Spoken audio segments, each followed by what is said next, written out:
Lauren Boebert is trying to walk that fine line of keeping her options open in case Ron DeSantis is the nominee, but also not having the Trumpsters turn on her, because she was one of the celebrities within the MAGA movement for a very long time. And so I have a clip for you today of her kind of realizing she overdid it previously in being supportive of DeSantis and is trying to make clear that she's pro-Trump still.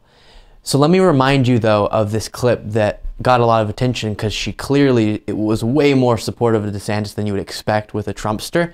And then I'll show you the most recent turn on this. Finally, real quick, I'd be remiss if I didn't ask you this. Former President Trump made his big announcement the other day. A lot of speculation about other candidates, Ron DeSantis in particular. Are you ready to throw your support behind anyone yet? Well, President Trump called me last night to congratulate me, and he's an amazing friend and certainly an inspiration. I love his policies. America was stronger than ever under his policies. We had peace through strength, and you know, he was certainly motivation for me to stand up for what I know is right. And so I certainly would not turn my back on President Trump. I am a huge supporter of his. But with that, I love Governor Ron DeSantis. He is America's governor, and he has these same policies. I know that his focus right now is governing the state of Florida, but at this time, you know, with 2024 in the far future, I am very much concerned on legislating and being a productive representative for my constituents. So giving kind of the "it's a long way out" type answer. Well, she got backlash for that, presumably. And she got asked again by Tomi Lahren about this subject. And you can tell she's now changed her tone or changed her tune and is trying to make clear Trump's still my guy.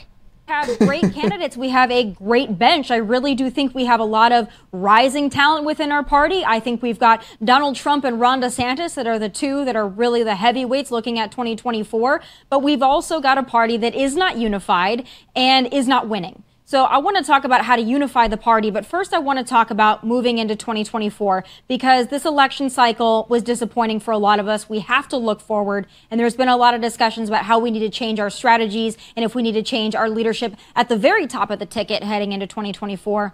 Do you think that it's time to move on from Donald Trump? I don't, Tommy. President Trump has done a fantastic job, and I want to see him in the White House again. He's the one in the race right now. He absolutely has my support. He's a friend of mine. I'm not turning my back on him. I know there's a lot of talk about Governor DeSantis. Heck, he's America's governor. As you said, these are the heavyweights at the top of our party right now, and they're both incredible men. But I don't think that anyone should be going and shifting blame to President Trump. He had amazing victories with his endorsed candidate. Did he? Because we looked at the swing states where endorsements matter and can make an effect, and he had a horrible record and is largely to blame, if you are honest, for much of the Republicans' failures in this most recent midterm. Plus, yes, he won his election in 2016 barely. Lost the popular vote, but of course won the Electoral College, but just skirted. And then you look at every election after that. 2018, Republicans got mopped. 2020, Trump lost. Democrats got the Senate.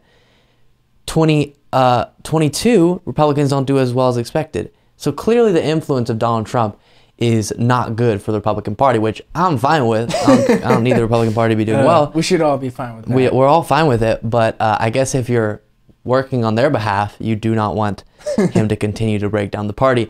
But interesting that Lauren Boebert has kind of decided she's not going to keep going with the "I'm waiting until later on in the primary and we'll see who I support," and instead is making clear, as of now, she's still very supportive of Donald J. Trump.